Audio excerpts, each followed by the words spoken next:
नमस्कार, मैं इस समय हूँ अलीगंज में, जहाँ कल कोचिंग में आग लग गई, पूरी बिल्डिंग खाक हो गई और 15 बच्चे जो बड़े बड़े सपने देखे थे उनके सपने चूर हो गए, जल गए और ख़त्म हो गए।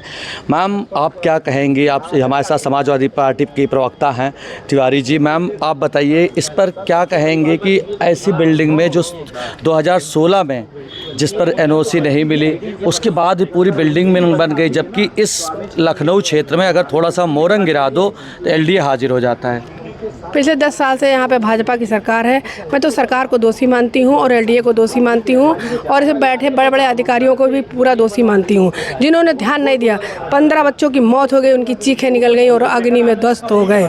और इसी तरह आए दिन ये कांड होते रहते हैं उत्तर प्रदेश में, चाहे वो विकास नगर हो, चाहे वो नोएडा हो, और आए दिन होते रहेंगे अगर जनता जागरूक नहीं हुई और माँ बाप भी जागरूक नहीं हुए। इस सरकार को मैं पूरा दोषी मानती हूँ। ये सरकार कोई विकास का काम नहीं कर रही है। लगातार लोग बच्चों और युवाओं के साथ वो खिलवाड़ कर रही है, उनके भविष्य के साथ खिलवाड़ कर रही है। ये भी एक भविष्य के साथ खिलवाड़ है। इसमें तो जान चली गई है, इनके पूरे घर के साथ खिलवाड़ किया है। जो बच्चे मर गए हैं वापस नहीं आने, इन्हें 2-2 लाख रुपए की चेक दे दिए। क्या 2 लाख रुपए चेक देने से सहानुभूति हो जाती है? मेरा मानना ये सहानुभूति नहीं है सरकार की।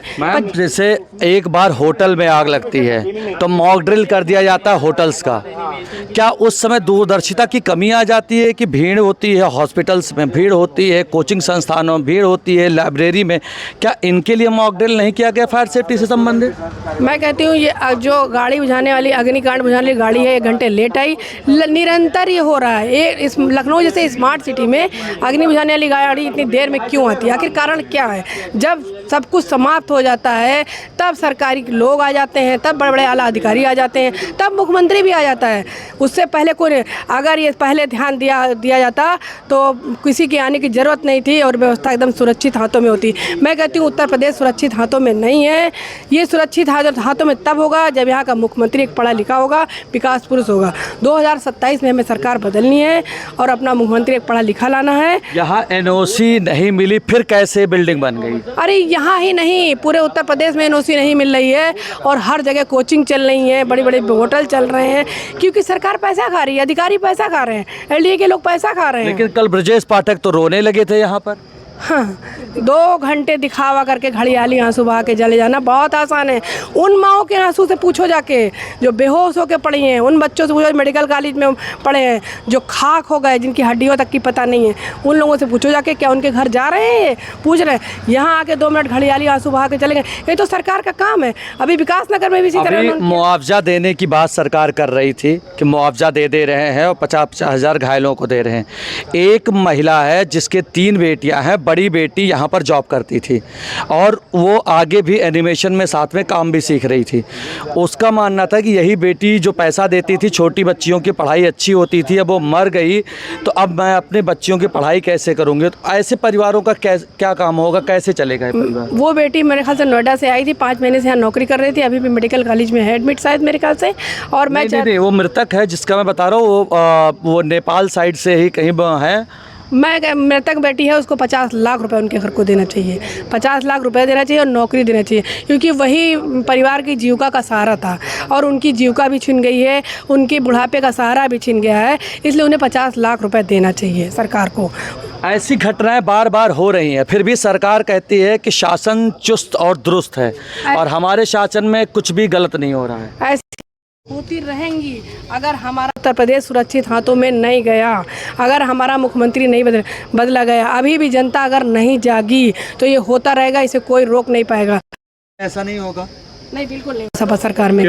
क्योंकि अभी देखिए विकास नगर में आग लगी, वहाँ पे कितने लोग, हजारों के घर सपा सरकार ने ही बसाए हैं। सारी झोगी झोपड़ी हम लोगों ने जाके खाने पीने का सामान, जिनकी बच्चों की शादी होनी थी उनके रुपए, और उनकी झोपड़ी फिर से बसवा दी। योगी जी भी कह रहे हैं हम भी शादियां करवा रहे हैं बराबर। देखिए वो मुख्यमंत्री हैं, उनके प्रदेश की बागडोर है, इसलिए उनको अब ध्यान देना चाहिए कि ऐसी जहाँ जहाँ कोचिंगें हैं उनको बंद कराना चाहिए कोचिंगों को, या उनको अगर सिस्टम से खोली गई हैं तो उनको निकासी का द्वार सही देना चाहिए, नहीं तो ये आए दिन होता रहेगा, इसे कोई बंद नहीं करा। अंतिम प्रश्न मैम, ये क्षेत्र जो है कोचिंग और लाइब्रेरी का हब कहा जाता है जी।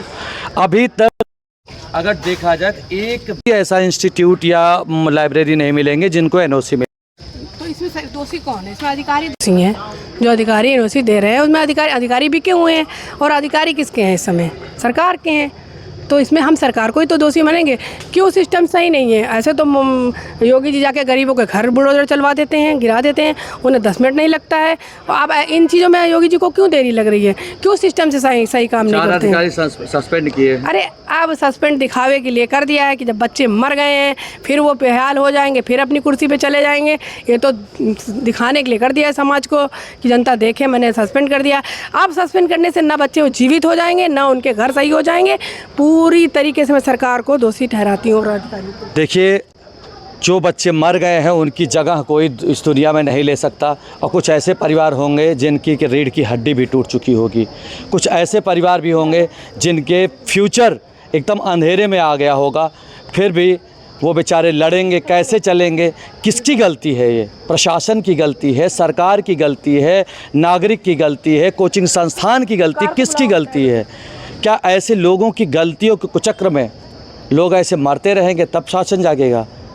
धन्यवाद। राहुल मिश्रा, कैमरा मैन ऋषभ के साथ, लखनऊ से।